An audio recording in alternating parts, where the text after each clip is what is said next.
Welcome to the Behind the Vision podcast. In this episode with Arie, we explore his start in entrepreneurship, where he envisions the digital landscape evolving in the future, e-commerce, NFTs, crypto, YouTube, online communities, and what life was like growing up in Chile. Hope you enjoy the show.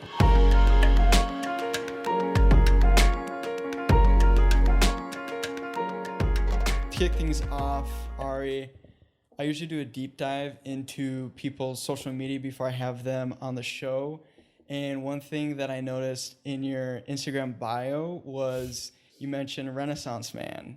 And I didn't really know what that meant, so I had to do a Google search on it. And a Renaissance Man is a person who has wide interests and is an expert in several areas. So what would those areas be for you? That's a good question. Well, I recently changed that, so it's funny that you mentioned that and pointed it out. But so to me, I guess I adopt like a slightly different definition.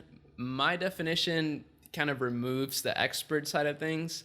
So for me, it's like I'm very interested and involved in a wide range of things, and I always have since I was like a little kid, I guess.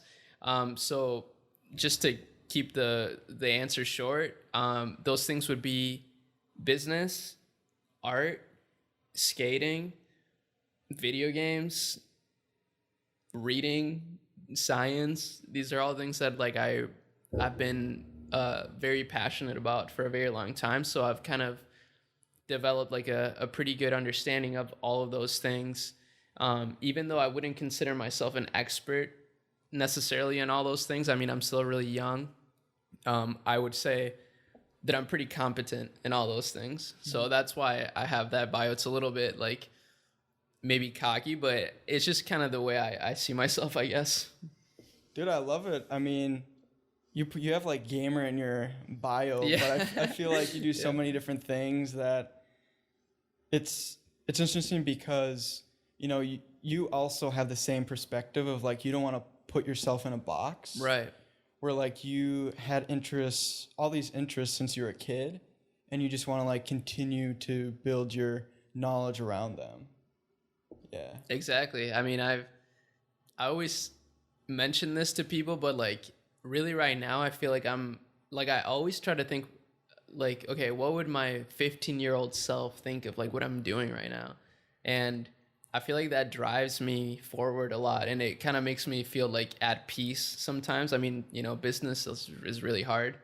So when I kind of take that approach, like that perspective, it kind of helps me feel a little bit better. I'm like, oh, you know what? I'm doing like exactly what I would love to have been doing back then. So like I'm chilling. Yeah. So even your younger self, like the interests you had then, are they fairly similar to now? Yeah, yeah, pretty identical. Minus the business side. When I was younger, I actually surprisingly wasn't very interested in business. My grandpa was a business owner, and he had and I had sort of seen what that looked like, but my dad was a scientist.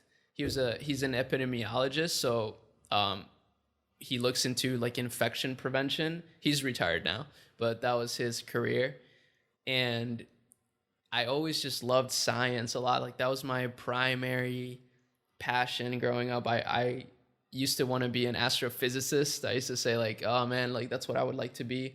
And then eventually it shifted into like, I don't know how I thought of this, but I wanted to be like a history teacher for some time because I started to really fall in love with history.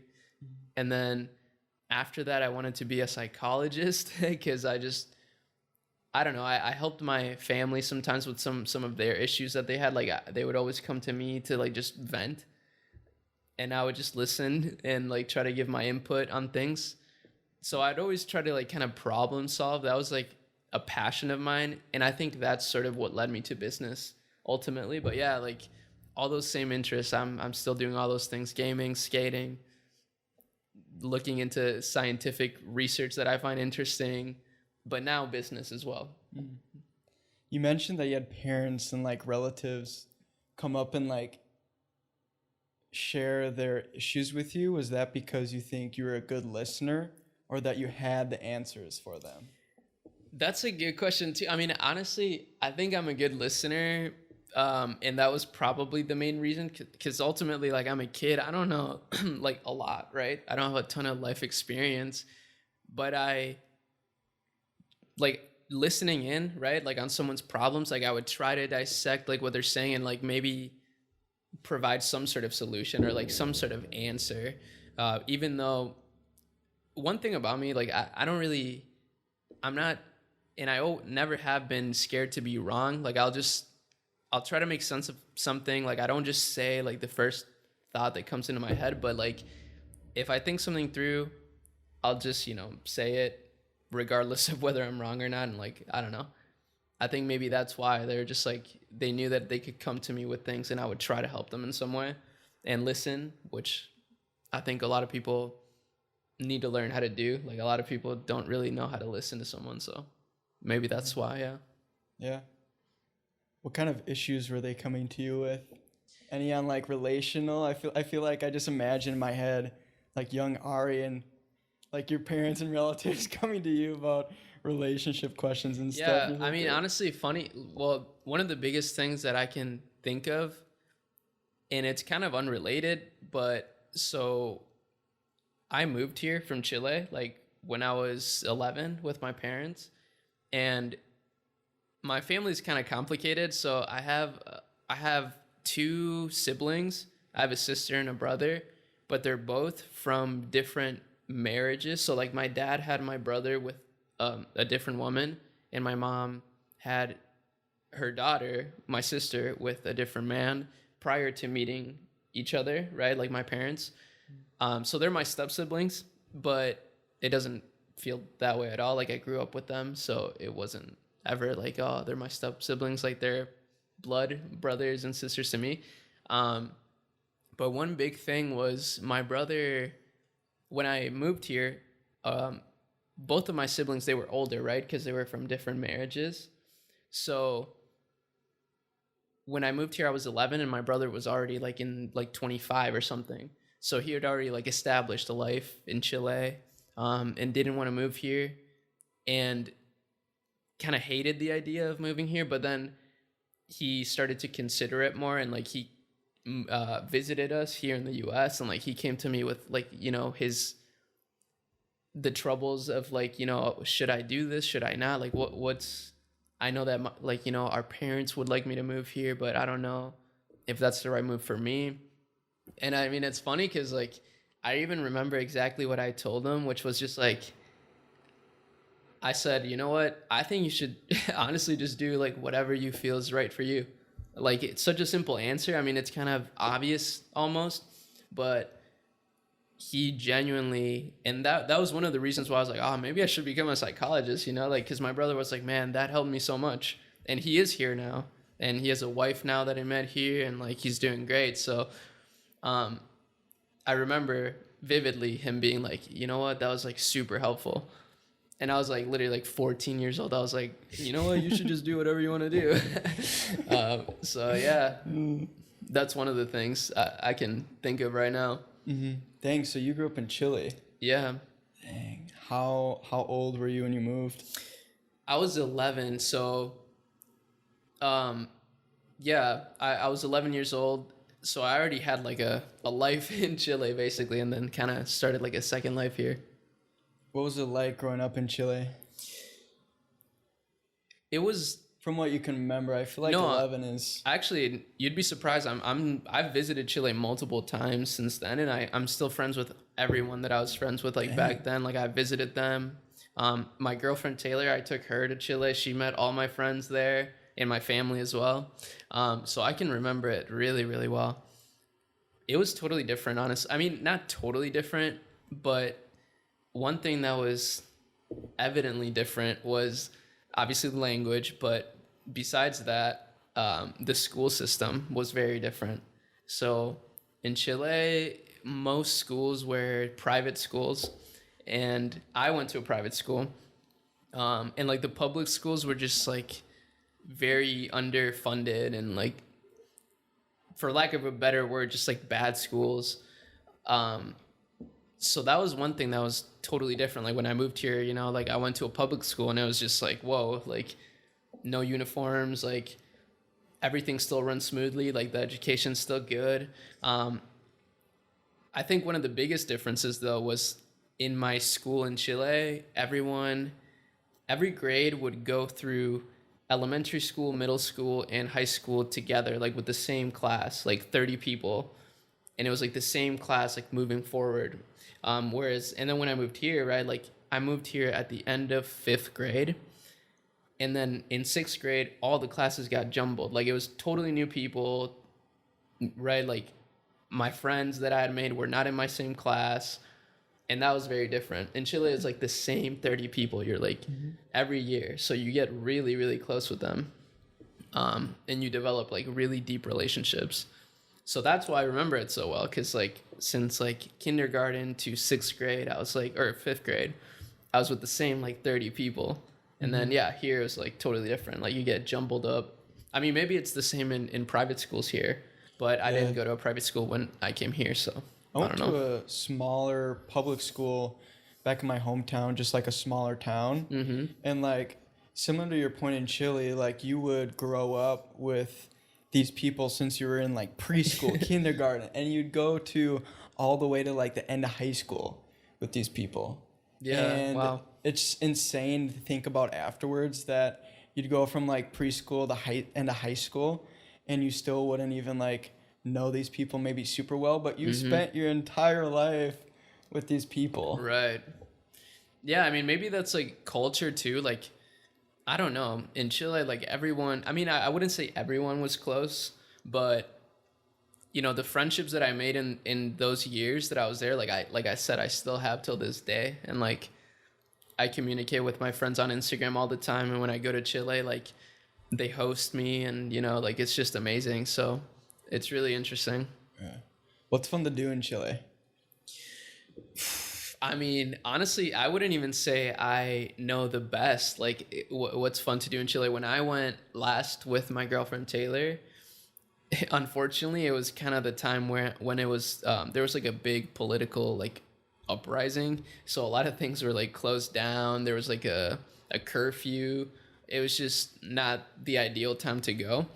But other than that, I mean, Chile is kind of a unique country because you can do really anything. You have like the mountains, so you can go skiing, whatever. And then like 3 hours away, you have the beach because it's a very narrow country. It's like very long, but very narrow. And it has the Andes Mountains and then the Pacific Ocean on the other side.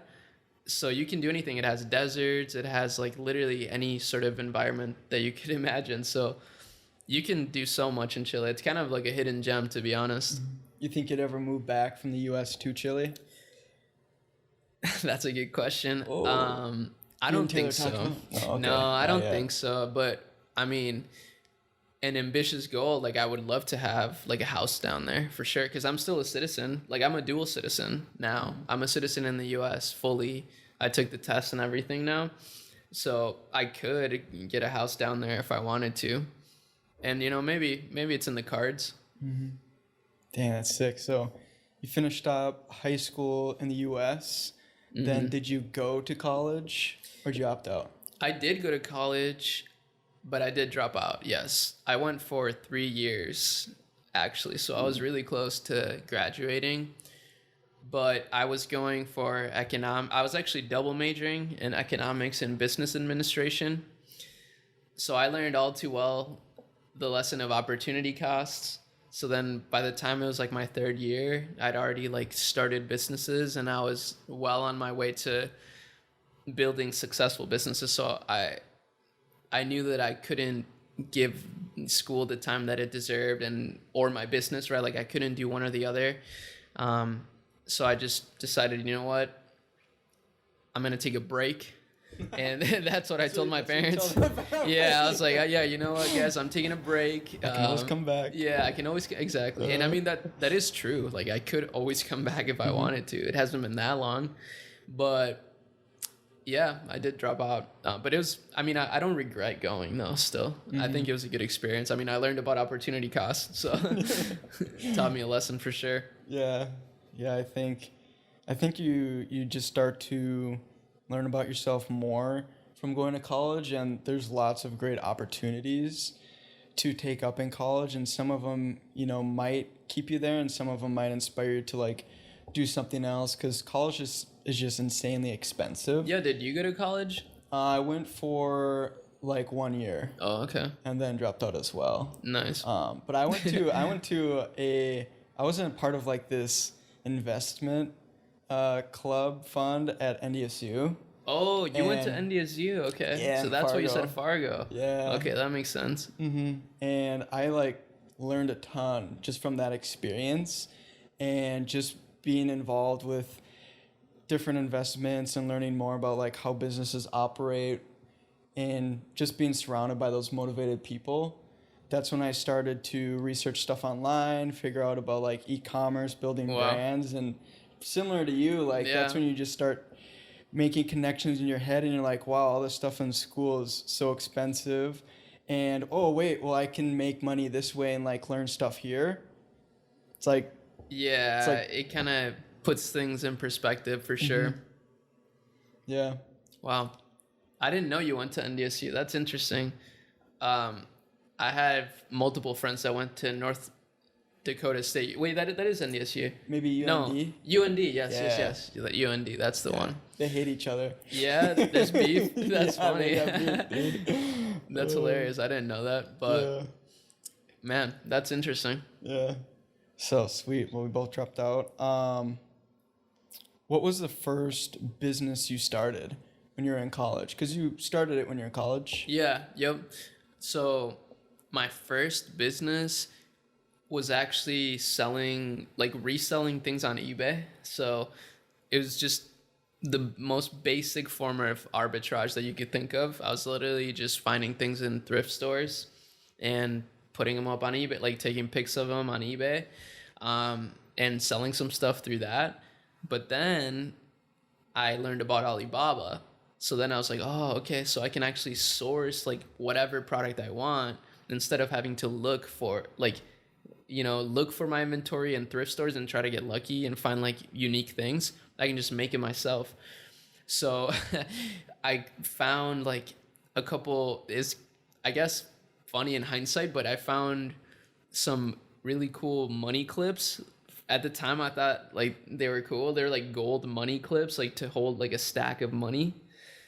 So I bought a bunch of those on Alibaba, and then I saw some Supreme lanyards that I thought looked cool. And at the time I was like, in the skate culture, so I was like, oh, Supreme is cool. And I knew that they weren't real, but they looked nice. And they were lanyards, so I was like, nobody's gonna care that much. And then I bought some boxes, and then I just put those all together like a money clip with a lanyard. I don't know why, I just thought like ultimate hype box. I was like, yeah, this is a hype box. And that was like my first successful business, because like the arbitrage that I would do through like finding things in thrift stores, it was like I would make sales, but it would be so time consuming. And like then I ended up with a bunch of things in my house that like didn't sell, that I didn't even want in the end. So I was like, I don't know about this. But then once I like figured out the manufacturing and like sourcing of like a specific product, that was kind of a big game changer. And that was my first actual successful business. I remember doing like 3K in like 3 months, and I was just so hyped. I was like, oh man, no way, like this is it. So yeah, it was pretty cool. I still have some of those boxes actually, because I just think it's funny. Yeah. The ultimate hype box. Yeah, you just created like this little hype box. Yeah, basically. Did you launch like a Shopify store with it, or how did you sell it? No, so that was that was right before I learned about Shopify. So Taylor's parents, actually, my girlfriend, I was dating her at the time already, they did a similar form of arbitrage on Amazon. And that inspired me to look into eBay, because eBay was just much less strict when it came to, getting things approved and whatnot. So that's why I looked into eBay right away. And I was like, okay, I'll just sell something, right? But I didn't know about Shopify. So it actually would have probably popped off on Shopify had I known about it, but I didn't know about it at the time. So you sold then that box on eBay? Yeah. Yep. Oh, wow. Yeah, and I just had a PayPal account. Like that's it. I didn't have any other like processing system. I didn't know anything about advertising, branding, nothing. Like I just for some reason I had this I just saw those money clips. I was like, man, that's pretty cool. And then I was like, would like who would like a money clip? I was like, oh, hype beast. Boom. Created the perfect hype box. Yeah. Dang, that's cool. Huh. Do you think that would still work today? Just building like this little hype box thing on eBay? I don't know about on eBay, but yeah, I do think it would still work. I mean, of course, there were legal issues. The Supreme lanyard's not an actual Supreme lanyard. So it wasn't something that was sustainable. And like, I didn't get banned or anything, but I started to realize that, after I started getting sales, I was like, okay, this is getting like somewhat serious. And that's what led me to figuring out learning more about e-commerce and starting to get into Shopify and whatnot. Because I was like, you know what, this isn't sustainable. I have to figure something else out. But that experience definitely helped me out a lot. Mm-hmm. Yeah. Wow. Were you working like a part-time job during that, or were you able to like build up some cash? I'm curious about the aspect of building like an e-commerce brand while also being limited on cash. Yeah, I mean, you said it right there. I was very limited on cash, so I was always working like a part-time job, like from the time I was like 17 in high school. That's when I got my first job, until like I dropped out of college. Like I had a part-time job the whole entire time, just to make some income, because business is not guaranteed at all. And even though like once I had the Supreme lanyard business kind of popping off, quote unquote, it still wasn't like, enough money for me to be like, okay, I made it. Like I can drop everything else and just focus on this. But with that said, like with my part-time jobs, I always thought about like, trying to get the most out of my time at work. So my first job was at JCPenney's. I was like a sales rep. I was making like $7 an hour, and it was just awful. So I quit that, and then I found a job at Red Lobster washing dishes, but they were paying me $10 an hour, and they would pay me every week. So that was pretty big to me. I was like, oh dang, every week, that's kind of nice. And $10 an hour, that's like a huge raise. From free lobster. Yeah, free lobster rolls. Yeah, I would take those home every night. But it was a terrible job. I mean, it was just so hard, and I did it. I always worked really hard, but it was just bad, man. Especially like on weekends. Like I was like 17, and all these servers are like dumping dishes on me, like full of food. I'm like, man, I can't do this. So then I got a job at a coffee shop, like a local coffee shop in Woodbury, where I grew up. And that was great. I was making $8 an hour there, so I was making less, but I would make tips as well. And the job was very laid back, so I had a lot of downtime at work, so I could like do other things like on my phone. And that's when I got into like trading stocks a little bit. That's when I started learning about investing. So I was trading stocks like in the back sometimes when on downtimes on TD Ameritrade on my phone, I remember. And then I was like, you know what? This is decent, but I could be making more with the same amount of time if I got a job as like a server at a like nice place. Because I had a friend that worked at this place called Crave. You may know about it. It's like a sushi and American food restaurant, but it's sort of high end. Like it's not high end, but their food is like pretty expensive for what it is. And he was doing really well doing that. Like he would walk out with $100 in tips sometimes. So I was like, man, okay, I got to do that. So then I did that I got a job as a busser because I had no serving experience, but I was like, I still applied as a server because I was like, you know what, I feel like I can do it. But they gave me a job as a busser, and then I worked really hard as a busser and ended up doing really well, like tips wise.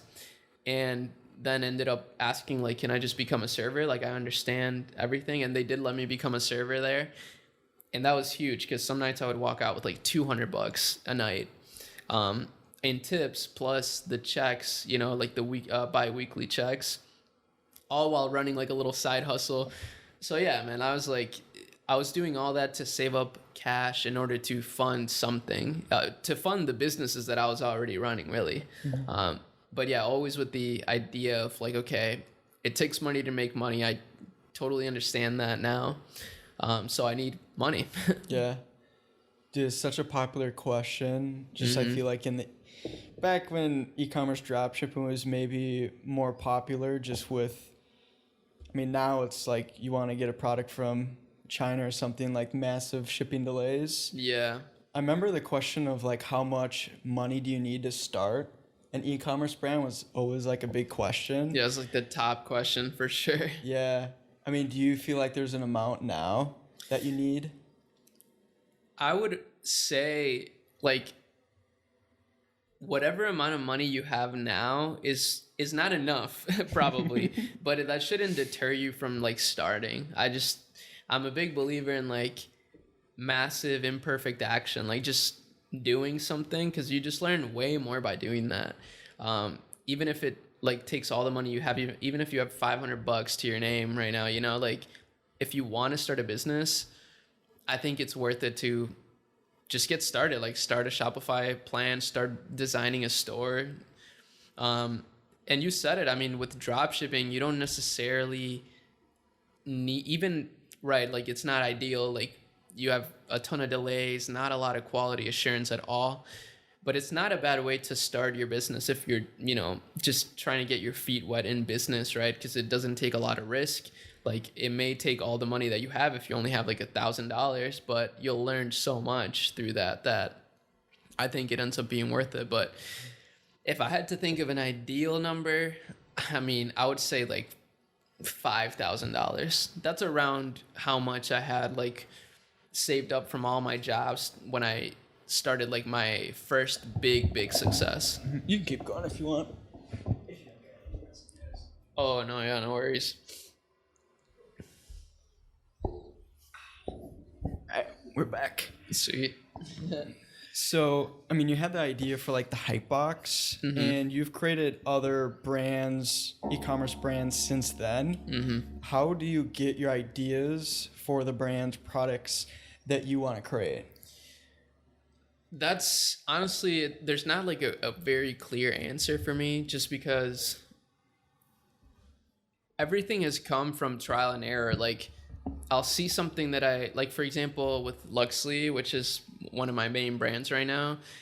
It started out as a drop shipping project. Like I liked jewelry. I figured there was a lot of potential there. And I saw what you could call a winning product on Facebook, like people making very simple content for a product that I knew I could sell better. And that's kind of how these businesses have started. It's like, okay, I see someone doing something, I know I could do it better, and they're doing it successfully already as is. So there's, you know, I could definitely do it better than them and create a business out of that. So that's a big way that I've found inspiration, is by seeing what is out there already and kind of what I could improve on, like what my competitive edge could be.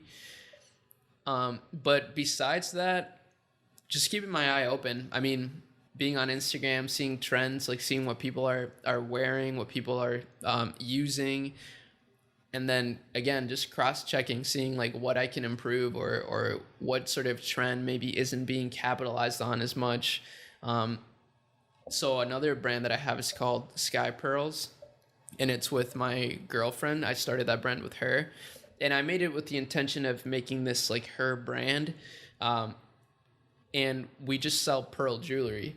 So so with Luxley, I learned about jewelry, right? And then I figured, you know what? There's a big trend of pearl jewelry, right? Like a lot of people are wearing pearls, guys and girls. I saw it a lot, even in like streamers, like just all sorts of people are starting to wear a lot of jewelry, and specifically pearl jewelry. And then I went on Google, I like cross-checked like Google Trends. Okay, like a lot of people are starting to look up pearl jewelry, and like there's not a ton of, I mean, there's a ton of jewelry brands. There's no shortage of jewelry brands, that's for sure. But there's not a pearl jewelry brand, right? So I was like, man, that would be a good idea.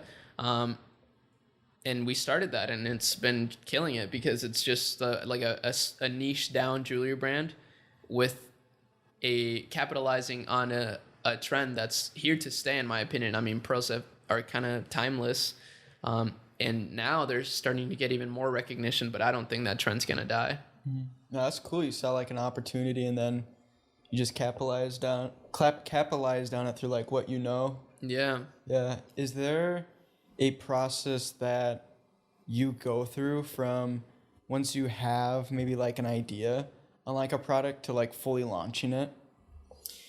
Well, so when it comes to uh, a big brand sort of approach, like I honestly, all of these brands that I'm telling you about, like they've started out as drop shipping stores, because again, I just think it's a really low risk way to test an idea, right? Like have a minimum viable product that you can launch and like get proof of concept like ASAP with like less than $1,000, right? Like you can launch ads, have a storefront set up, and start fulfilling some orders, even if it is on AliExpress at first.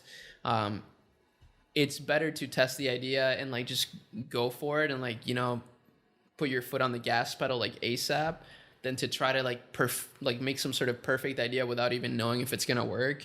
I mean, there's so many different approaches, and I think like if you know you have a product that's gonna solve a problem that, or there's like a gap in the market and you're like determined and certain that that's gonna work, then it definitely could be worth it to like perfect it.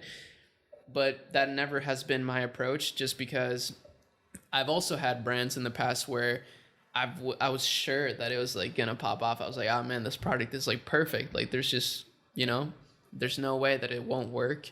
And the reception was just not what I expected, and I've had to move on. And yeah, it's been costly lessons, but it is what it is. I think that's the best approach personally, is just to launch your minimum viable product and go from there. See like what people are saying, get feedback, and go from there. Mm-hmm. Do you launch and test stores frequently? No, I don't. I don't test stores frequently, and that's why it's also, I don't have like a super clear answer as well, because I'm not launching stores all the time, and I don't have the team and resources for that. I mean, I think if I had like a giant team to be constantly looking for new brands and like building a portfolio of brands like that, then yes. But no, I like to stick to what I mean, when I have an idea, I explore it. But if I don't think it's going to be something I would work on long term, I don't really, you know, pursue it too hard at all. So no, I'm not really launching many brands. Especially now, I feel like I've locked in like what I want to focus on for the next 5-10 years. Mm-hmm. So I'm not really looking to, I do have a store that's, it may be a contradiction, but it's kind of like a test store. But I haven't been launching anything on there recently. So for now, I'm trying to stay as focused as I can. Do you see any current opportunities just in like where potential brands could be created? Yeah, I mean, well, something I posted about today, actually. So I think cats are a big opportunity. Like, I don't know, like I have a cat. I love my cat. She's beautiful. And like all my friends are getting cats. They're kind of the perfect pet. I'm not going to lie. I mean, I love dogs. Don't get me wrong. But you like a cat, cats more than dogs? I do, yeah. I mean, I have a cat, so I'm biased. I love dogs too, though, and I want to have a dog someday. But I live in like an apartment, right? Like, it's just not very convenient to have a dog. And I know I'm not alone on this, so I'm sure that that's a big opportunity to capitalize on. I actually posted like the Google search trend as well, because I was like, I'm bullish on cats, and I posted the trend because I was like, you know, here's the science behind what I said. But yeah, that's one thing. I mean, also cannabis, I feel like that's a big thing. I don't know if I would say it would like flip alcohol or anything. Like I think you can have one with the other. It's not like mutually exclusive like drugs or whatever. But I think that's going to be huge for sure. I mean, it already is, but because it already is, but it's still not legalized like countrywide. I think that's going to be a huge opportunity too. Yeah. And I mean, it's not even available in some states. Exactly. Yeah. So there's just massive opportunity. As soon as it starts opening up in different states, you have an opportunity to build a brand around your state, around like cannabis. True. What do you think? Because I'm curious, like you work with a lot of brands too, right? Like, I mean, you have an agency? Or how I is it that don't you... own the agency. I work for a like e-commerce agency. Okay. So we'll partner with different brands and like the founder to help them grow their e-commerce business. Some of them are like brand new and some of them have already been seeing some success. So it's really cool. Some of the brands we work with are, you know, trying to revolutionize their space in terms of like human health. Oh. Some of them are, which is pretty cool. Like there's one called Charlie Street. And, you know, there's different products like Beyond Meat. I think there's another one, but I'm blanking on it. But you have these plant-based products that try to replicate meat, but they're generally just made with, you know, chemicals to back up like the full plant method, but they don't taste that great, and they're also like not super great for you, but they're vegan. Yeah, exactly. So like Charlie Street, there's this product they've created that's still like fairly early, and they have a flavor called chorizo and bolognese, and it's made entirely with plants. Cool. And there's no other excess ingredients that you wouldn't be able to pronounce. Oh, that's nice. Yeah, so it's a cool product, cool brand. They're not able to ship to everywhere, which is a bit of a struggle. Yeah, I could see that. Yeah, but yeah, they make everything in, I think, New York City or New York at least, which is where they operate out of and where they live. And then they also are connected with like the farmers in that area to help make their products. Wow. So that's really cool. That's a big opportunity too, for sure. Like meat alternatives, just that would be huge. Yeah. It's an interesting formula too, just being on like the back end and trying to launch these brands. Once you have like a good brand and a good product, I mean, you know this too, but you know, you can go do word of mouth, organic stuff on social media, try to get your people to buy it. If you want to accelerate that growth and try to get stuff more consistent, like what we do at Active on the e-commerce side, it's like you have to find winning media, and then you have to have like winning ads to be able to drive that revenue for you, because that's what a lot of brands, I feel like e-commerce brands rely on too. For sure. Which is just so like the relying on that. Yeah, paid ad side. It's scary. I mean, one of the things, it's funny you mentioned that, because like I recently have been like really trying to brainstorm, okay, like what's my biggest focus going to be for 2022? And my biggest focus that I thought of is going to be organic, and like organic traffic and socials. So like one of the things that I really want to do, I'm not saying I'm not going to run ads, right? But what I want to do is like try to remove the guesswork from ads a little bit and like really capitalize on organic content. So I recently hired a short form content editor for like TikTok style content, because we don't have a problem producing content, but what we have a problem with is like organizing the content, making sure that there's always content being posted. Like, you know, if you have like 10 pieces of like 10 different clips of something, you could mix that up like into 100 different videos, you know what I mean? So that's something that I really want to do, is like, I recently hired someone for that, so that they can take all the content we have and consistently turn it into different media to post on socials, that we can then figure out what's getting the best engagement and results to then use those as the ads that we test. So then we cut costs by like testing so many worthless ads. We increase revenue by increasing like brand awareness and like social reach. while like minimizing costs, and then we can hopefully spend that money into building a team or like making the product better or whatever. But Yeah. so that's something I've been thinking about a lot lately. And yeah, like so many brands are so reliant on ads. It's like scary for sure. Do you do much on TikTok for your brands?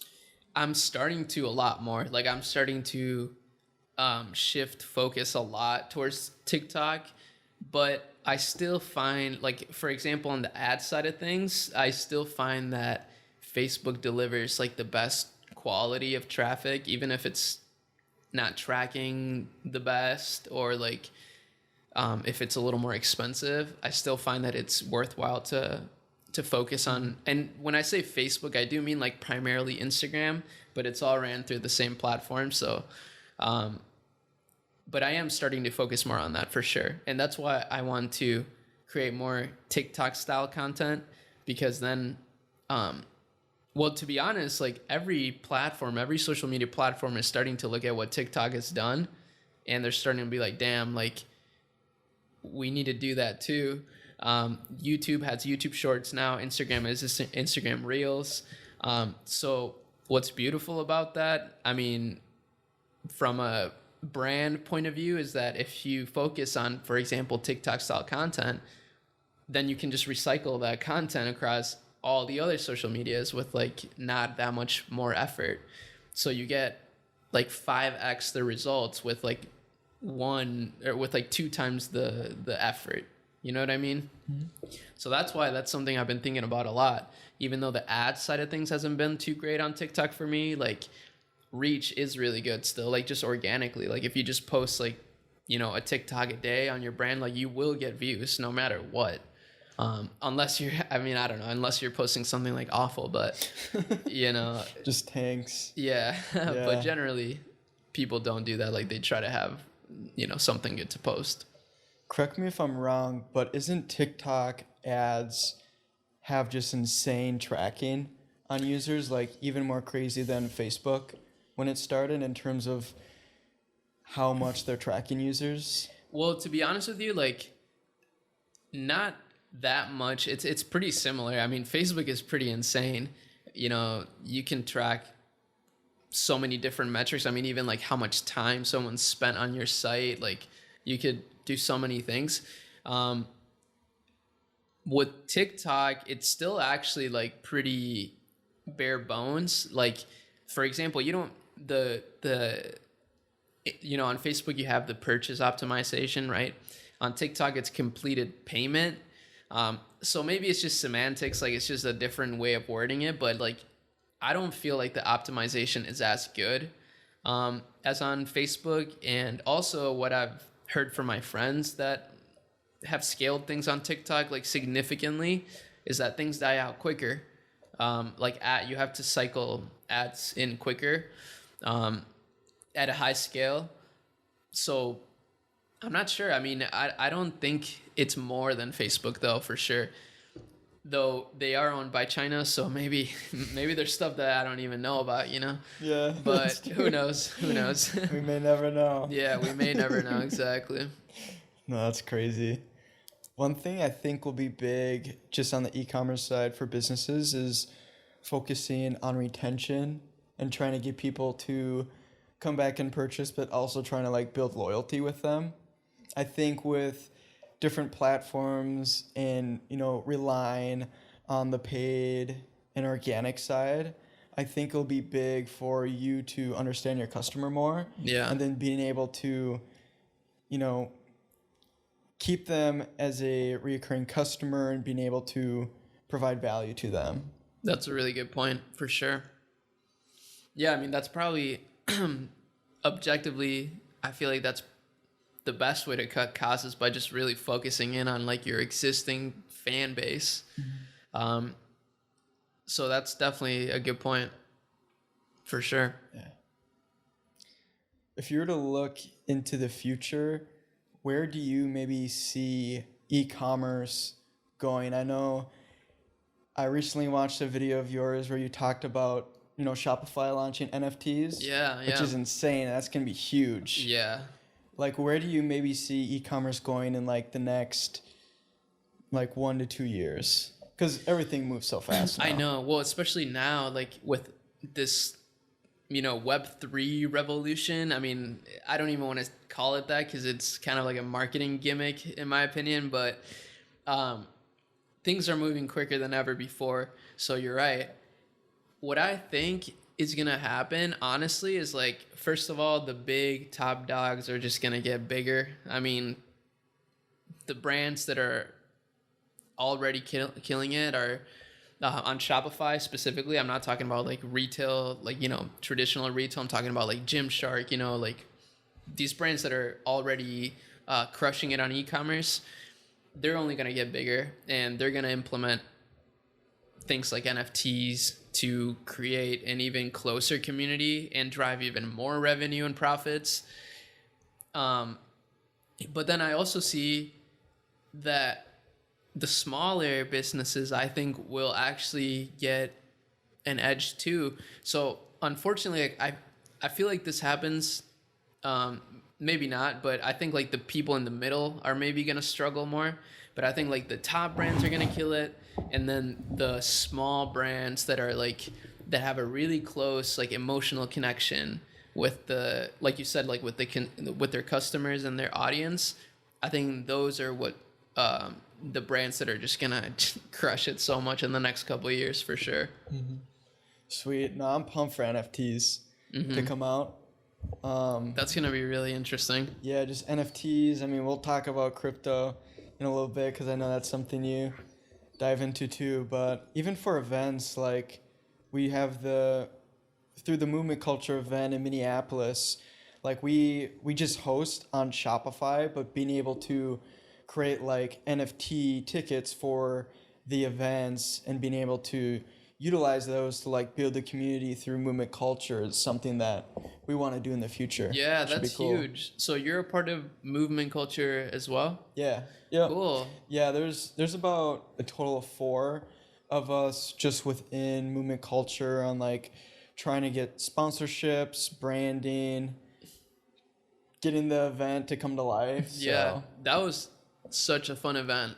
That was huge. It's so interesting, like seeing all those people together. I was like shook by how many people had an interest in just like entrepreneurship and just like creator economy, just everything. Like all those people there was like really shocking to see in Minneapolis, especially. I was like, wow, that was super cool. Mm-hmm. But you're right. I mean, NFTs and just blockchain fits in perfect with something like that for sure. Yeah. Well, dude, even like Gary V, he's hosting VCon. What is it? Next summer in Minneapolis. Did you hear about that? No, what? So, Gary V, he launched VFriends, which is like his NFT community platform. He's having his event for everyone that holds his VFriend NFTs in Minneapolis next summer. Wow. And he's having like a ton of people come to it. Like just random people too, like Logan Paul. He's having artists, designers. And only people that own VFriends can attend? Apparently. I mean, we'll see how it goes. Or maybe he'll also sell tickets or something, yeah. But it's really cool, and I want to get a ticket to go to that, but it's going to be like a few days at US Bank, Minneapolis. What? But okay, so I'll add that to the watch list. I'll try to get a VFriend on a dip. Yeah. That's funny. That's so cool. Yeah, I mean, that's a great example of NFTs, and I mean, I'm just like you guys, I'm also thinking of ways that I can integrate NFTs or blockchain into the businesses that I have, because I think it's really going to revolutionize just how we interact on the internet for sure. Mm-hmm. Yeah. Where do you hold NFTs right now? Like, are you, I guess, you buy NFTs and will hold them, but is there anything specific you are doing in the NFT landscape? Yeah. I mean, aside from collecting NFTs, I have some that I've collected on the Ethereum network, like on OpenSea. I have a couple collections from friends, and this is kind of a side note, but I actually was a part of a collection that I really liked called Divine Anarchy, but I actually got them stolen.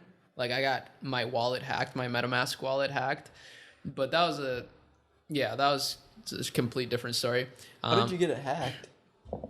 So what I think happened, because I don't know for sure, and that's kind of the funny thing about like decentralization, is like it's all really cool until you get hacked and like you have no one to call. It's like, okay, well, I can't freeze my account or anything. Like I have to just create a new wallet. That's the only thing you can do, is just create a new wallet, because now it's compromised. But I think what happened was I posted about the collection because I was really excited about it. So I posted my specific NFT that I had. I had 4 actually. And I think someone on my story, like from my audience, likely saw which one I owned and then cross-referenced that to find my wallet address. And it was kind of a stupid mistake on my part, but I actually had my seed phrase saved on my computer.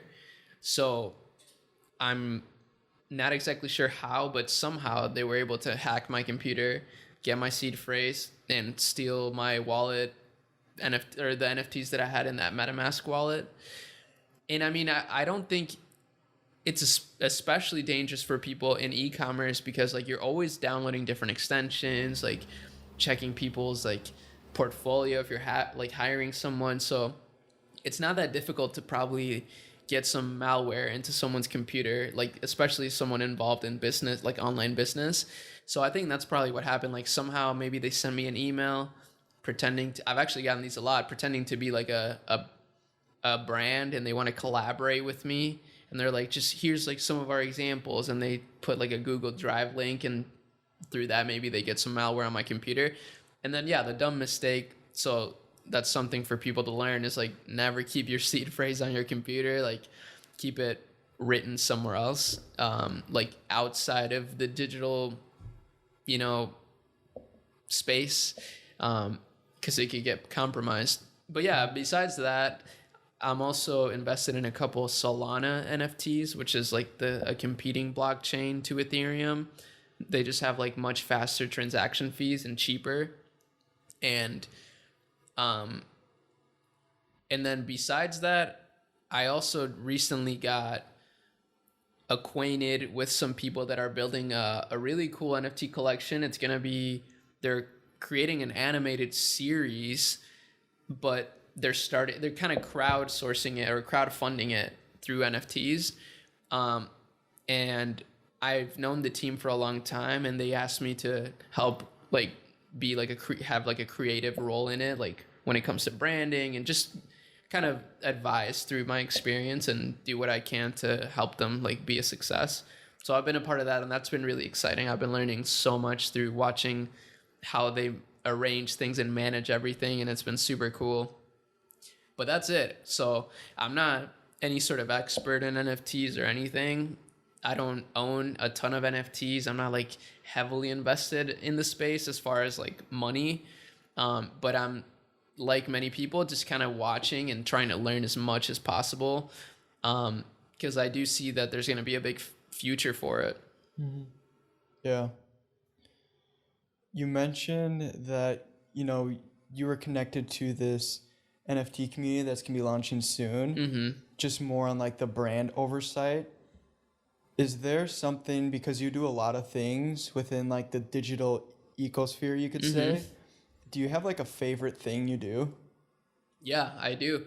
So my most, I think what I focus most on right now is my company called Netsphere, which is a creative company. So that's a pretty broad term, but really what we focus on is education and art. So again, I see a huge future in art, but I also know that there's going to be, and there is, a huge gap in the market in terms of education. I mean, the world is moving so quickly, right? You said it yourself, like things are moving so extremely fast. Like people are not educated on what's going on, like at all. And people are falling behind tremendously, especially since traditional education, like we've both experienced, is like there's value to it, but it's pretty outdated when it comes to like what's actually going on, and it's never going to catch up because of how fast things move. So my goal with Netsphere is to build a platform where, I mean, the really short, like elevator pitch is a niche down masterclass. So do you know about masterclass? They're Yeah, I've seen their YouTube ads. yeah, they run tons of ads, and they have great ads. And they run a ton of excellent classes. They bring in a ton of experts, like really, really world renowned people, to teach lessons, and then sell a subscription that you can have.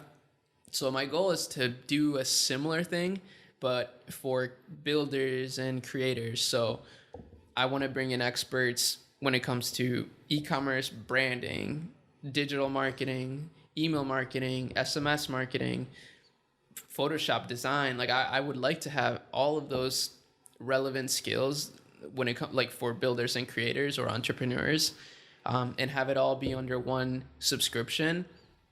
And the top of funnel strategy, which is something I'm very passionate about, is art.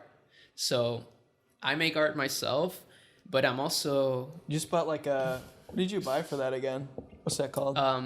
I bought an iPad for I use Procreate. iPad, okay. Yeah, but this is like I just started making digital art. Like I'm very new to it, but I'm making very fast progress because I've been drawing since I was like very young. But so yeah, I'm super excited about art, and I would love to have an art business, and I figured this would be the perfect spot to do it. So what I want to do, or what I'm doing, I'm already doing it. So like I said, I like to just start, you know? So I already have a couple pieces up on netsphere.co. That's the website that I made myself. One of them I got commissioned on Fiverr, but the other one I made myself. There's only 2 so far. And it's just really, the concept is art that you could hang up on your office, in your office, let's say, to just sort of remind you of some sort of inspirational message or a quote, for example. But in my aesthetic, so I inspire a lot from Virgil Abloh, for example, and just a lot of street culture in general. And what I find missing is that, so I've been skating for a long, like skate culture, that whole like sort of rebellious but really street aesthetically driven like part of me, like that with entrepreneurship. I mean, I just really see more and more people are gonna be entrepreneurs. Like I totally feel like that's where the world is going. Like people are gonna more and more want to be their own boss or pursue some sort of creative outlet, and build something. But I don't see like a brand that represents that in like a really cool fashion, right? I just see the traditional like hustle, you know, type of messaging.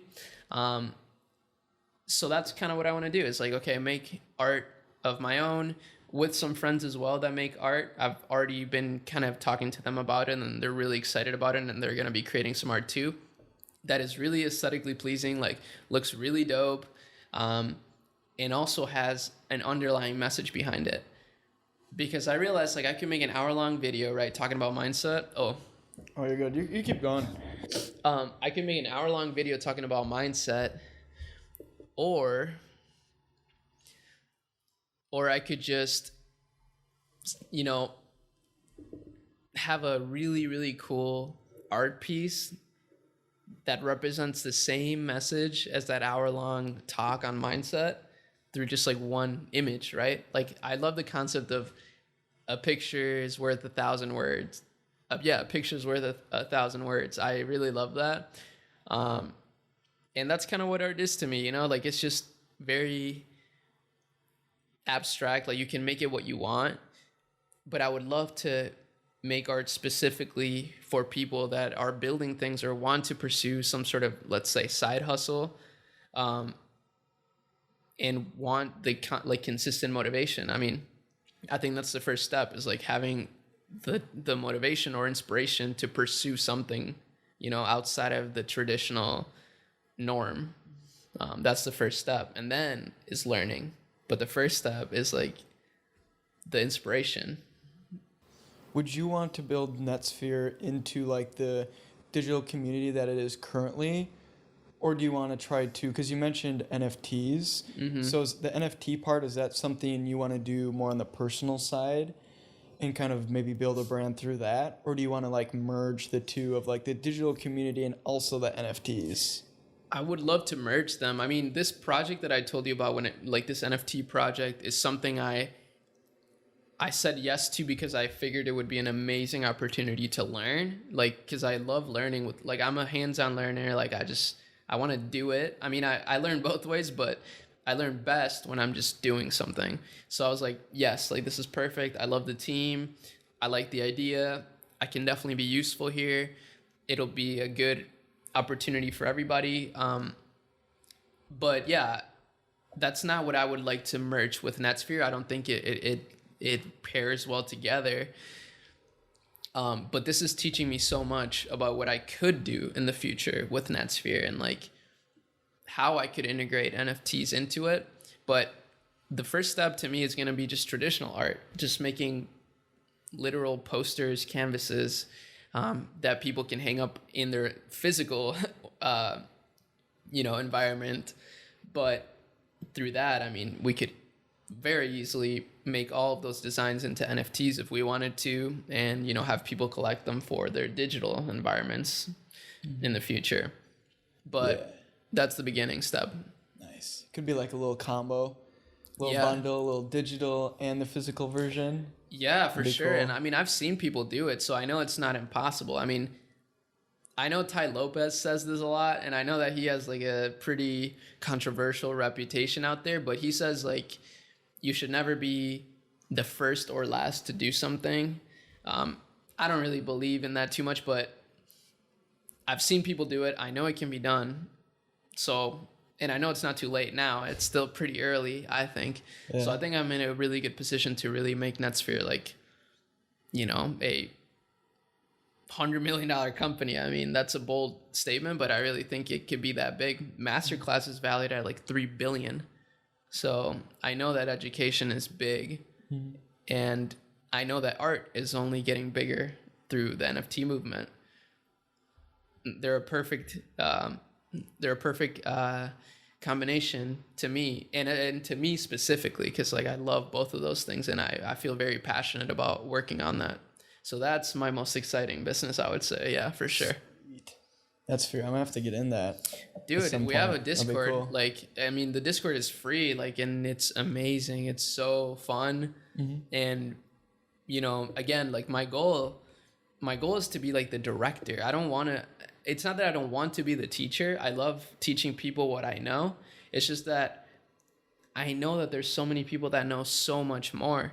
And it would be a disservice if I didn't try to bring those people together, right? Like, and have them also, because I know what I see a lot is like, okay, a lot of CEOs, like high level CEOs, they want to be YouTubers, and YouTubers want to be CEOs. So how do I give the CEOs an opportunity to like share because they want to give back, but they don't have an audience, right? And like, even if you are a huge CEO, sometimes you just won't get the recognition you deserve for whatever reason.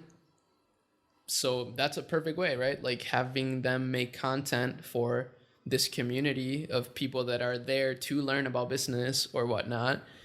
And then they grow an audience, they help people. It benefits everybody. So that's my goal right now, is to build this like platform. Sick. A big thing that's really hard to do when building communities is keeping them engaged and like wanting to stay inside of the community. Have you found anything to like work for you? So for me, I mean, I don't know if I've been doing this for long enough to have like struggled too hard on keeping a community engaged. I mean, on Discord, we have a lot of good engagement, and I think it's just because I'm very active. So I'm trying to lead by example and just like, engage in the community as much as possible. But one thing that we have been doing that has been really proving to get good results as far as engagement is we So I hired a Discord developer, and he's been. I mean, I didn't know anything about Discord prior to making this Discord. I didn't even know you could develop on it. So I mean, I wouldn't necessarily. So that's. I don't even know if that's the right way to call it, but like he added a ton of bots into it and just made like. I mean, he's obviously consulted me about everything before he does it, so we agree on it. But he, for example, included something where people level up, they gain XP, like experience, like in a video game whenever they engage in the group. So, and there's rankings. So it's literally like a video game. Like the more you engage in the community, the more you level up. And I have the rank 1 belt right now because I'm trying to engage the most. Like I said, I'm trying to lead by example and trying to be the number 1 engager. But that's been really fun, and like people level up and they're more encouraged to engage in the community. And I think also like this community is different than most because it's like about helping each other, and people like to help others. I don't know. I think people do like to give back. I tend to be optimistic, so I see that so far it's been working out pretty well. But yeah, in the future, I don't know. Maybe I'll have to do some new things to keep them engaged. But that's why I think like making this not about me only, I think is going to be really beneficial for like the long term growth and engagement of the community. Because if they see that there's like new things coming in all the time, that's way more exciting than if like I'm making a new video, I mean, that is exciting to some people, but again, like I only have my limited experience. So if I can also leverage other people's experience, I feel like that would be a great way to keep people engaged. So I'm looking forward to that. Yeah, that's cool. You have like a ranking system. Is a ranking system like total amount of members, and then there's someone like 1, 2, 3, 4? Is it like a? It is something okay. No, it is. It's like rank 1, 2, 3, 4, 5, like all the way up until however many members there are. And you can see your XP level like all the time, and you can see like how much you're getting and whatnot. So yeah, it's super cool. I mean, right now, so this is all very new. I literally only launched the Discord like 3 weeks ago. So we'll see like where that goes, but I definitely have plans to like reward people for like being higher ranked. Like I want people to get something out of it, so not only are they getting the high level and like the recognition within this Discord community itself, but I want to give them something. So yeah, that'd be cool. Just like keep the exclusiveness, like the glass wall type of approach. You could give them some like NFTs or something. Well, that's the thing. That'd be cool. My approach was like, okay, the Discord is free, but there are channels that aren't free. And that's sort of the benefits that you get as I call it a tier 2 member. So as a tier 2 member, you get access to the library of content where I will bring in experts to teach. But then you will also have like an exclusive chat so that you can have like a barrier to entry there. It's a more serious environment, and you can like really, really maximize your growth there. But I don't want people to feel excluded, so you can only see those channels if you are like a tier 2 member. Because I don't want people to like enter the Discord in the like as a free member and then think that in order to like have fun there, like they need to pay for those like secret channels. Like I don't want that. I just want the community to be helping each other out regardless of whether people are paid or not. But if you do have a tier 2 membership, you get a little badge. That's pretty cool. Oh, sick. Yeah, it's a dope badge. Yeah. That's something Kajabi does too. They're like a online course platform. They'll like send physical gifts. Yeah. Once you hit like so many memberships. Yeah, that's cool. Something you also do online. I mean, a lot of stuff you do is online, which is sick, and you probably get like the benefit of like time, travel. It's an awesome relationship there. But you also do YouTube. Mm-hmm. What inspired you to like start posting YouTube videos? Yeah, well, I've kind of grown up on YouTube. Like ever since I was little, I was like a super early adopter to YouTube. Like literally when it launched, I was on YouTube, like watching videos. Even in Chile, like that's when I started watching YouTube videos. So I would watch a lot of random like compilations, whatever. But point is, like I always grew up watching YouTube, like over TV. I was maybe it was more not it's not rare anymore, but at the time like I would literally watch YouTube videos instead of watch TV. Like I would always have more fun doing that because I could watch something way more specific, way more catered to like what I'm doing. So I loved watching YouTube videos. And if you ask kids now, like, yo, what's your dream job?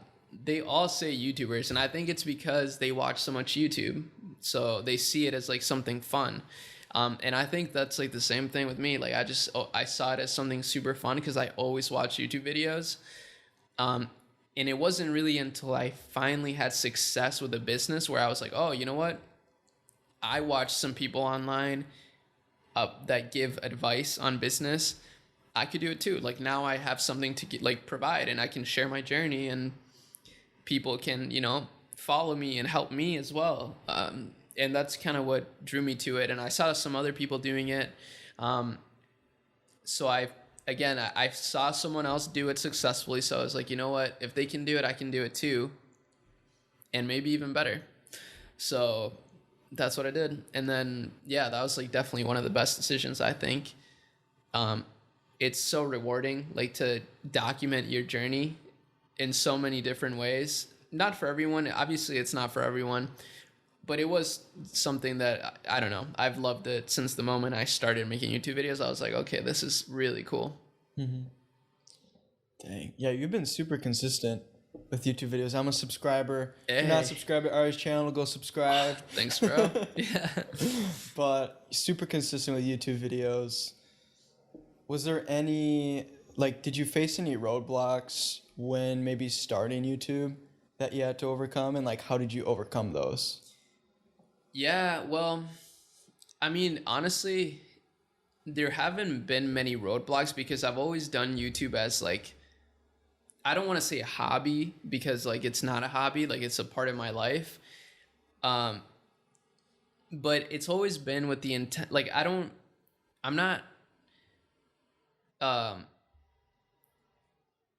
never been entirely dependent on YouTube. So there's not like an added pressure to like do something that I don't want to do, for example, right? So there haven't been many roadblocks because there isn't that pressure of like, okay, I have to meet this deadline. I have to meet this like subscriber count, of course, like there's ups and like, any YouTuber will tell you this, but like, yeah, when you upload a video and it does really bad, it's awful. Like it feels terrible. You feel like you suck. Nobody likes me. I'm not yeah, it's like, okay, it's over. Like people just don't care about me anymore. But besides that, there hasn't really been anything just because it's never been like the number one thing. Like I've never thought, okay, I'm all in on YouTube. This is like this is what I'm going to do. Like I've always done multiple things. So that kind of takes the pressure off of YouTube. So that's been a blessing because, yeah, I mean, you see it all the time. YouTubers burning out, having really bad mental health issues. And I'm not saying that like it's perfect. Like obviously, like I told you, sometimes when your video does bad, like you feel really bad about it. But that's what's helped me just remain consistent. It's like it's just something I love doing and it's fun. So I just keep doing it. And yeah, I don't have many issues with it. I mean, my videos also luckily aren't like crazy high production value. So it's not like I had to become a master editor in order to make a video or like, a master videographer. Like it's just me, a camera and like some basic editing. And I have gotten better over time too. So it's gotten even easier to produce videos that are quality. So that's been great. I mean, it's just the nature of my channel that luckily there haven't been too many roadblocks. Yeah, you kind of eliminated all the excuses for those that say they want to do YouTube, but they're like, my life maybe is like boring or something like that. Where like you do a lot of work online, so you're obviously not like going and like doing crazy things. Right. But you eliminate that excuse because you can just have like a camera, and because the work you do, you just talk about it. Yeah. I think obviously that's a realm within podcasts too. So, I mean, shoot, you could put out your YouTube videos as like podcasts if you True. wanted to. But I think that's a realm that, maybe the kids in high school and stuff, when they think of YouTube, they think of like crazy things that you have to go out and do. But in reality, you can just have experience or knowledge and just sit down. Right. And as long as your video is not super boring, like people will watch it, and you're then technically like a YouTuber. Exactly. I mean, I couldn't agree with that more. And I mean, obviously, you see examples of like Mr. Beast, and he spends 4 million like per video or some crazy. I mean, not exactly that, but like just some crazy number. And you think that that's what you have to do in order to make a video, and that's obviously unrealistic. But again, there's still something to like wanting to improve. So that's why like I said from the beginning, like my biggest idea is always like just start, because you'll get better after you start. You're not going to make the perfect video right away, you're not going to make the perfect business right away, but starting a really like just getting started, even if it's awful at first, like that's your starting point, and then you'll get better. So how long have you been doing YouTube for? 3 years now. Wow. So yeah, just about 3 years. Since, well, actually almost 4 years now. Dang. Yeah. What's your biggest video? My biggest video is it's like how to find winning products. Like it was just and I literally recorded most of it on a webcam, so it's weird what goes viral sometimes on YouTube. I don't really understand. I mean, I do understand it now. It's like click-through rate, retention rate. But yeah, it was just a video talking about how to find winning products like on AliExpress. And it has like almost 200,000 views, I think. Dang. So yeah, I don't know how, but it wasn't that great of a video, but it was good information. So yeah, like it just depends on your type of content. Again, like for me, it's more information based, so it doesn't have to have the craziest production value. But now I'm much better at editing, have a much better camera, and everything looks a lot crispier than before. And I know it's so much more about branding and design than I did then as well. So yeah, have you been able to build up YouTube as like another income source for yourself? For sure. Nice. And that's why I decided so heavily to focus on Netsphere now too, because it integrates so well with my audience that I've already built. Whereas like my other brands like jewelry, I mean, I could share it, and people, so like maybe a few people will like support it and be hyped about it, but the rest are most likely just going to want to copy it in some way, or like, they don't really care. But I understand the power of having like knowing who's behind a brand.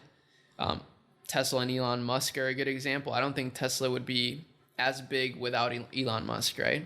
No. Of course they have great products or whatever, but his face is like, it's a big deal.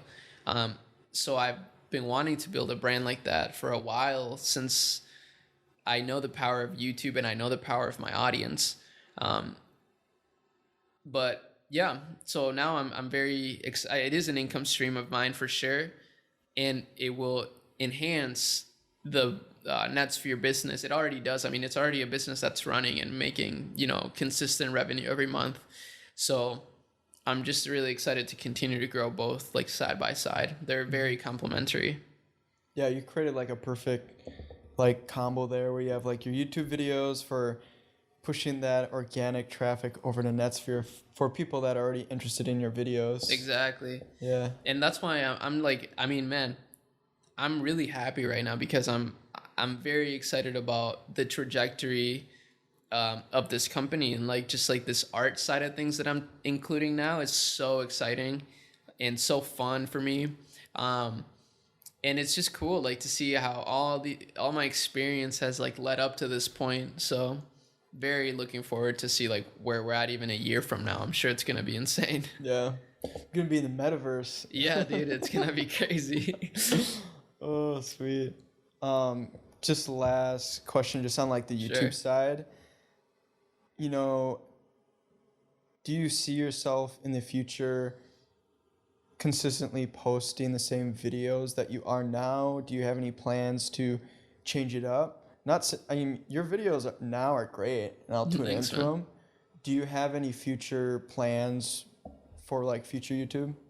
Yeah, I mean, what I would like to do more is kind of what we're doing now. It's just like bringing other people on to talk and leverage their experience for my channel, and just like, have give them a platform as well. Like I want to do more of that for sure. So that's something that I'm gonna try to do more, and like maybe travel to meet these people, and document that a little bit.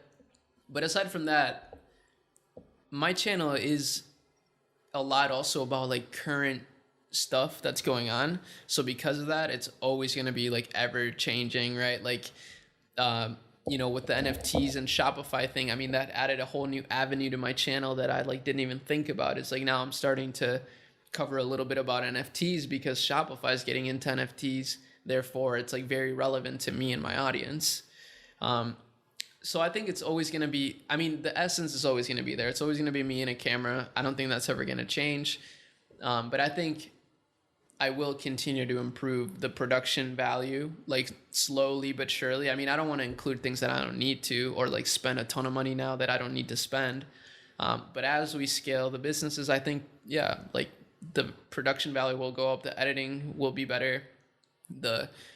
I'll bring in more guests and do more collaborations for sure. Yeah, I guess it'd be cool. It'd be cool. It'd almost become like a little bit of a podcast interview style. Yeah, I mean, I would love to have you on a video. We should do that. Hey, let's I go. mean, we already have this whole setup. Like, Yeah. it would be, Just need the laptop. and yeah, like I'm a very big fan of making like, I mean, it sounds bad because everything is like about like crazy production value now, it seems like, but I love the idea of like low production value videos that are just like very relatable and like personal. Mm-hmm. So we should do this for sure for my channel. I would love that. Sweet. No, that'd be cool.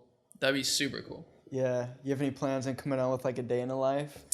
I have done them many times. Ooh. Like I'll do like a skate day in the life. I mean, they always do bad on my channel though. So I still like to make them sometimes for fun. Like I have a video where I used to put more skateboarding into my videos because I just love skating. So I think that's another thing I'll probably do more in the future. Obviously it's winter right now, so I can't, but I would like to like maybe take my camera to the skate park and like do some tricks while I talk about something. I don't know. That could be fun. It'd be cool. What's maybe your most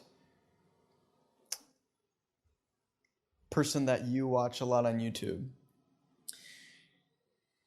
That's a good question. I mean, I just watch so much random stuff on YouTube, but like I have a pretty wide range actually. Maybe the better question is, who do you go to for like information?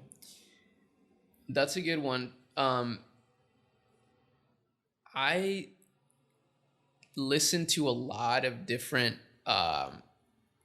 I mean, I used to listen to the Joe Rogan podcast a lot until they went to Spotify only. I mean, I still tune in, but yeah, like I used to watch it very regularly on YouTube. I just love YouTube, honestly. YouTube is just such a nice platform. So I did that a lot, but now, I used to watch a little bit of like Graham Stephan. I don't really watch him much as of late. But I like Biaheza a lot. His channel is awesome. So I love watching his videos. My friend Jordan Welsh, he's also like a great YouTuber that's like, he's really focused on YouTube and like making some insanely high quality videos. So I've been watching his stuff a lot. I watch a lot of gaming channels too. Like I watch Penguin Z0, Charlie Moist Critical, that's his name. He's like a gamer. He makes like really low effort videos, but he's just like a really funny guy. And then just like some League of Legends people. I play League of Legends, so I watch this guy Double Lift. He's pretty cool. He's like a god at the game, so it's really fun to watch. That's about it, honestly. I mean, aside from just random videos that I'll just click around. Actually, I lied. There's one more. Davey Fogarty. He's an Australian entrepreneur. He's like the owner of Udi, and like he has like a portfolio of brands. He has like 10 brands, e-commerce brands, and they do like 200 million a year or something crazy like that. And he's been getting into YouTube this year like heavily. So I've been watching. I mean, every time he posts, like I'll watch it because it's always so informational, and like the production value is just crazy because he invests so much into it. Because he has so many resources. Like he has such a crazy team. That's about it though, honestly. Yeah, Dave's YouTube channel is really good. I watched a few videos, and like the information he shares just on like e-commerce and brand building. It's crazy. It's good. Yeah, I mean, he's doing like a whole brand from scratch, like in documenting it all on YouTube. It's like hour-long videos, and it's just like stuff. Like it literally is gonna put every course like to rest, to be honest with you. And I love that, honestly. I grew, like I said, I learned everything from YouTube as well. So I think that's awesome. And I'm glad that it kind of goes with what I said as well. Like CEOs want to be YouTubers now. Like they want to share what they know. Yeah. Like they want to help. So it's exciting. Yeah, for sure.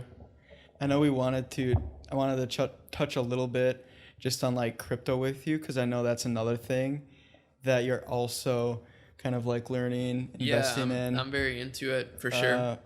Yeah, I mean, I remember chatting with Devin maybe like a year ago on like crypto, and we were so bullish on Cardano, and yeah, you guys were big on Cardano. Yeah, now it just seems like it's just kind of quieted down a little bit, but I mean, just generally, crypto right now seems like it's just been more quiet. Yeah, for sure. I mean, what I look at a lot is there's a fear greed index that someone made like a really cool UI with this index for crypto, and I look at that regularly.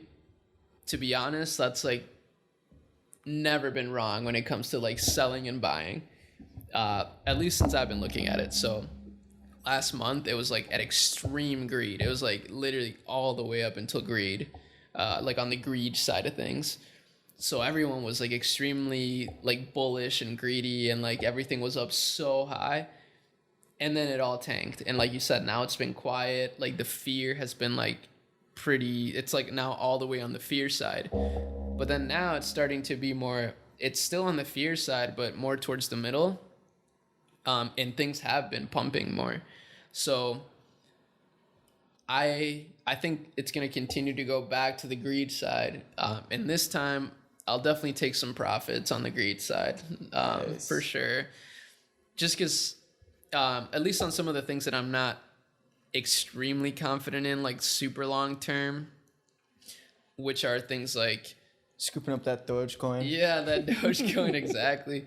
You know, ironically, I actually kind of like Dogecoin as like a really long-term pick, because unlike other meme coins, they actually have their own blockchain, and that's why like it was like a cool meme. Like that's why it blew up initially, not just because it's a meme, but because you can actually transact on it.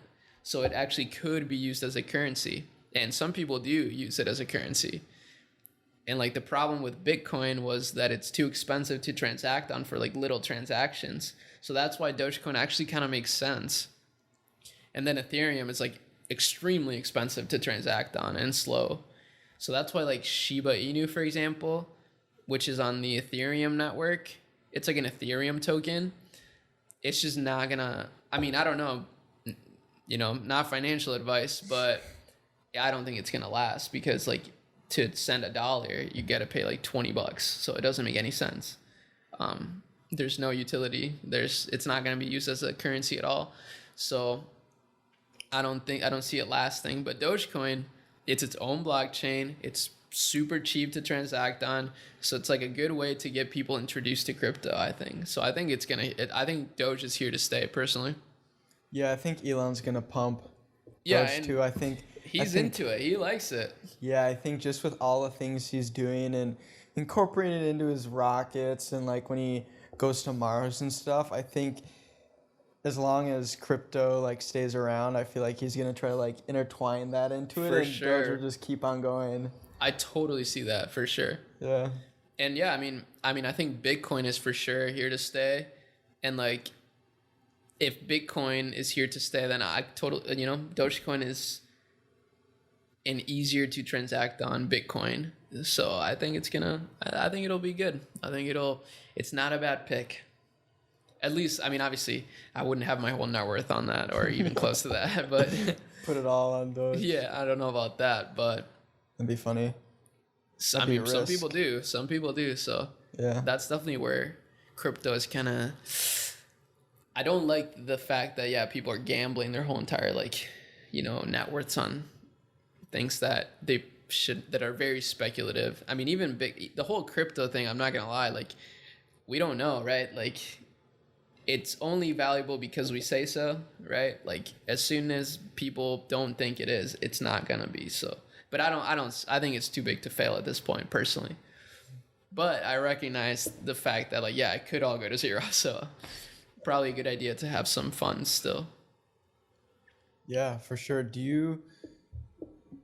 When do you think that crypto would be able to be utilized just more frequently in the US? Because I know some countries are picking it up, but in the US it's not as frequently used as a not at payment all option. even, really, except for Ethereum, with art, NFT sales and staking and stuff like that. That's a good question, man.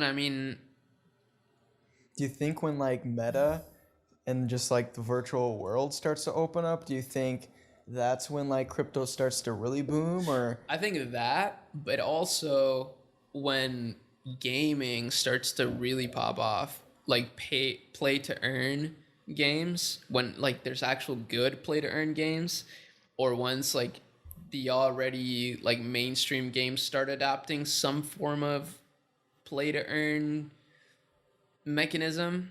I think that's for sure. Whatever coin or whatever platform is gonna enable that is gonna be a great. It's gonna be huge. So I think at that point, what I think.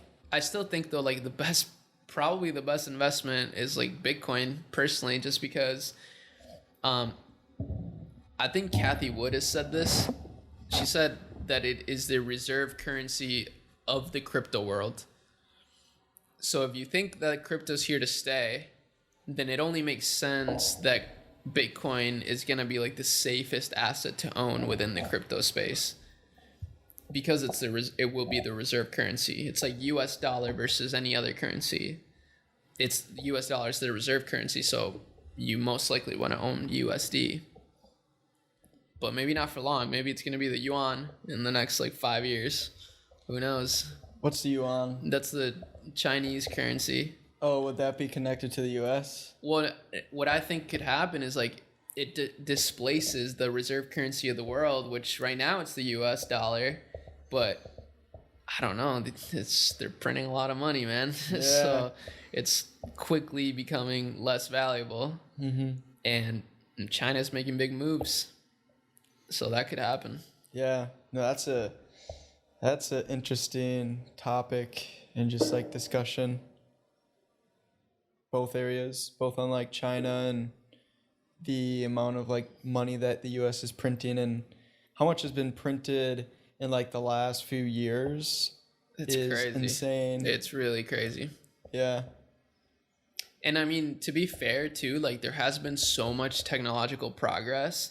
So I believe there's some of the debt is actually warranted, and it makes sense for it to be so high because of how we haven't priced in how much advancement there has been, but still it's so crazy. It's still just it's bad. Yeah, I had a friend was sharing a few days ago when we met up, just based off of how much money the US is printing, supply chain issues. Next year we could potentially be looking at consumers not having enough money to buy things. That's maybe scary. Because so if we think about inflation and what that does to consumer prices, but then we also have to balance that out with how much people are getting paid. We could see consumer prices increasing a lot, but Yeah. consumer, like how much people are being paid, not increasing enough. I mean, I saw a meme like that. It was like, I mean, the official inflation numbers like that the Fed gave out is 6.9%, I believe. So that means if you got a 5% raise at work this year, you're still losing money. Yeah. That's crazy. That's sad. And I mean, yeah, for businesses, like businesses can't just give out, like can't just increase their wages like tremendously without huge repercussions. Like businesses run a ton of risk. So yeah, I don't know. That's going to be really bad if they continue to do that. And I don't know what the solution is, but that's why I feel like maybe crypto is just inevitable. Like having a currency that's, even though it's not really backed by anything either. I mean, the US dollar isn't backed by anything. And neither is crypto, neither is Bitcoin, right? But at the very least, it's like fully transparent and it's trustless. Like you don't need to trust it. It's like impossible to cheat. Like it's impossible to print more money, you know? Mm-hmm. So I believe that's why I'm so bullish on Bitcoin specifically, because it just makes a lot of sense. Yeah, I just see Web3, what they call it in like the sphere, as being this like transparent future that we could possibly move in, where you have your NFTs that are fully transparent. You know who owns them. And then just with crypto, you know how much, do you know how much people can own on crypto? Yeah. Okay. Well, there's only going to be 21. Well, it depends on the coin. Like some coins are a little sneaky and they don't have, they have like a market cap, which is like the total circulating supply.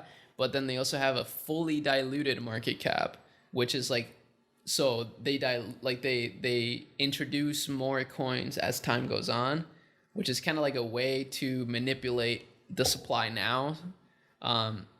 Some coins are like that. So yeah, I mean, but Bitcoin, for example, there's only going to be 21 million Bitcoins mined ever. There's never going to be more. Mm-hmm. So yeah, I guess a better thought of what I was trying to say on the Web 3.0 was that ownership will be decentralized, and that ownership won't go to like individual organizations or people that can like make it fluctuate so much. Yeah. Where like crypto, NFTs, you know who owns it, and it can be fairly possibly consistent. Yeah. The only problem I see is, and not really a problem, but there's just gonna have to be a sacrifice. Like this concept is moving so fast that there's gonna be a sacrifice of like centralization for scalability. And Shopify is a good example. They're getting into NFTs. Shopify is not a decentralized company, you know, like they are very centralized. So, you know, that's something to consider, right? Like that doesn't really make sense to have NFTs on Shopify. They're not going to be decentralized. So we'll see. I think that's a sacrifice that we'll have to take. I mean, I'm willing to do it. I'm not like I love the idea of decentralization, but I also recognize the idea that like it's kind of like a pipe dream a little bit to envision like a fully decentralized future. I don't know if that's even possible with like how companies are like monopolized almost at this point. Mm-hmm. I don't know if we can scale to the level where it will be mass adopted and keep it decentralized like fully. I almost feel like it's not possible, but I don't know. Yeah, that's an interesting thought too. Yeah. Just to like get it in the flow of the US population, you almost have to make it somewhat centralized so that people adopt it. Yeah. So, but that's going to cause a huge ripple effect in like the community, because like they hate that. Like they don't want things to be centralized. Like that's why crypto was even invented. So we'll see, man. Mm-hmm. It's all very speculative right now. Yeah. But I think it's almost too big to fail though, for sure at this point. Mm-hmm. Yeah. I mean, we're seeing just, you know, big names in business like investing money in crypto and NFTs. Like the Chicago Bulls came out with their own NFT collection. I know that was big. I think they did that through Shopify. Oh, really? I was trying to figure out documents on like how to make this possible for like the movement culture event, and Shopify like hit it. Wow. It was interesting because they collaborated with a NBA team, the founder of Shopify. Well, I think Harvey, who thinks like the president of Shopify right now, he tweeted about it. But then there's like the Shopify community is like, how do we do this? Like there's no documents on it. So now they're rolling it out for Shopify Plus, which is cool. Yeah. Yeah, that's cool. I mean, the only problem with that I see is like, I mean, I understand why they would need to do that, like Shopify Plus only. I'm sure it's like not a simple thing to roll out at all. But that obviously only makes it available to like high level businesses that are paying, you know, Shopify Plus plans, which is not most artists, right? It's mostly big companies. So that's why I'm also thinking like, that's where we're going to get a lot of adoption is like these big companies like Gymshark, they're going to launch their own NFTs for sure to like interact with their communities in a whole new way now. Mm-hmm. Yeah, that'll be cool. I haven't bought an NFT yet, but I'm going to have to buy like a VFriend to get to the event next summer. I swear, like that's what I'm thinking about too after you mentioned that. I mean, I would love to go to that in Minneapolis. Like that'd be awesome. That'd be so cool. Do you have, you know, looking into the future, you did share some goals you have for like Netsphere, e-commerce, just maybe overall, do you have any goals looking out towards the next year? I mean, we're coming up to Q1, almost the end of the year. That's crazy. I know. I mean, for this next year, my goal again is just to really, my main priority this next year is going to be focusing on this organic system of content. So content, I mean, media, like that's just going to be my main focus. Always, I think media has just been so powerful in my life. And I mean, it's one of those things that you don't, I learned this from Naval on Twitter. He's like, the two things that are truly permissionless are media and code. I don't know how to code, but I know how to make content and I know how to produce content or get content, and I can hire, you know, developers. So yeah, my main focus is just media, growing my portfolio of brands, even though it's small right now. I mean, I'm definitely into the idea of like investing in brands, like building a building an actual portfolio of brands. I mean, I'm inspired by Davey a lot on YouTube because he has like 10 brands. And obviously he's not like a direct part of every single one in terms of like time allocation, but I'm sure he advises all of them. I'm sure he's invested like pretty heavily in all of them. And man, I see so many, I get so many people that share their ideas with me. So I would love to be able to take like small equity percentages in businesses to like advise them like every so often, and obviously give them money or something to invest in it. But I know you need to be like an accredited investor to do that, so I don't know what it even takes, but that's another thing I would like to look into, because I can't split my time any more than it already is. But yeah, that's about it. I mean, you have any personal goals, like just personally things you want to do? Yeah, so I mean, go to the X Games skating. I really want to travel with Taylor more. Oh, and I would like to marry her too. I mean, I don't know why we're not married yet, but that would be cool.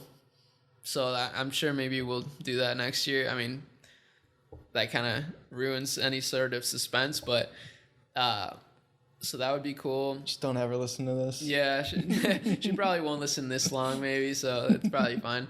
But yeah, and just like I want to get closer with the skate community in Minneapolis too. I know so many people here already, but they're all so creative. Like, I mean, and everyone that I meet that skates is like such a creative powerhouse, but they are just so like, I don't want to say rebellious because these people are so nice and kind and like whatever, but yeah, they just don't have necessarily like the traditional business side of things like that I know. So I would love to be able to like help them out more. So those are, yeah, and travel is I mean, it sucks with COVID and stuff. Like, it's just so much harder to travel now. But man, I would love to just travel the world, and that would be sick. But Yeah. yeah, it's tough. It's tough because we're young. We're at like prime time to travel. I know, it's so sad, bro. No, it's tough. It's crazy. It's been 2 years of this stuff already. Like, my God. Yeah. We'll see what happens, you know. Yeah. For sure. Sweet. Well, we're almost pushing 2 hours, but to finish off the podcast, Yeah. we can wrap it up with 2 questions. Sick. The first one is, if you could go camping for a week with 3 people, alive or dead, who would those 3 people be and why? Damn. Okay, well, one of them would probably be Bear Grylls, because he's gonna know what's up when it comes to Dude, he's gonna make you drink your own pee. He might, but I don't know. I feel like it'd be a crazy experience, once in a lifetime. Yeah. Virgil Abloh, rest in peace. He recently passed away, so yeah, he would be great. I just know he would have like amazing conversations and like just come out with crazy ideas, and like he's pushed culture so much, and like I would like to do that too, but in like my space. And that's kind of what I was saying earlier, is like I don't see his aesthetic or like this like kind of like skate type of like street fashion aesthetic like with entrepreneurship and stuff, even though both are kind of hand in hand. But yeah, that's another one. And then a third person.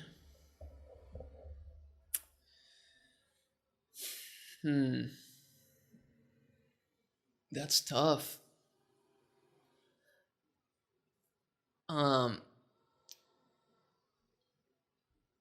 Let's see. Probably like someone that would be really trippy would be like Aristotle or like Socrates or something. Just like, I mean, we wouldn't understand each other, so maybe that's a dumb answer because they're, you know, but that'd be cool. Or even like Jesus, just be like, I don't know, that'd be crazy, man. Yeah. I'd ask him like, what happened? You know, from his perspective, I'd be like, yo, tell me about that. Yeah, tell me some stories. Be perfect around the fire stories. Yeah, that'd be an interesting group of people, man. That'd be fun. Sick. And then if you were to leave your last piece of advice to your younger self, what would that be? To my younger self, I would probably say like, okay, keep just like doing stuff, like, because like I said, I've always just like dove into things, so I think that was great. But I would say like don't doubt yourself so much, like, because it's all gonna be fine. Like I've had a lot of self-doubt in the past, like even though I dive straight into things, like I have second guessed myself a lot, and I think it's just the nature of like the way I think about things. Like I just, like I said, I'm not like, I know that I'm fallible, like that I can be wrong. So sometimes I can like really second guess myself. But I'm much better with that now. And back then, I mean, I wish I would have just known that, like, yo, just be confident in like your, you know, abilities and just keep diving into things. Like it's all going to be fun. Sick. Well, Arie, it's been a pleasure having you on the podcast. Thanks, man. Dude, thank you so much for coming on. Of course. Chatted for almost 2 hours. Crazy. That flew by. Just everything digital in your life. So I appreciate it. Of course. Thanks for having me on. Thank you for tuning into the podcast with Arie. If you enjoyed it, please send us a DM on Instagram at BehindTheVisionPod or ever_north, or leave us a review, as we love to receive your feedback on the show. If you want to stay up to date on new podcasts and collection drops from Evernorth, check out evernorthco.com. Thanks again for listening, and hope you have an amazing day.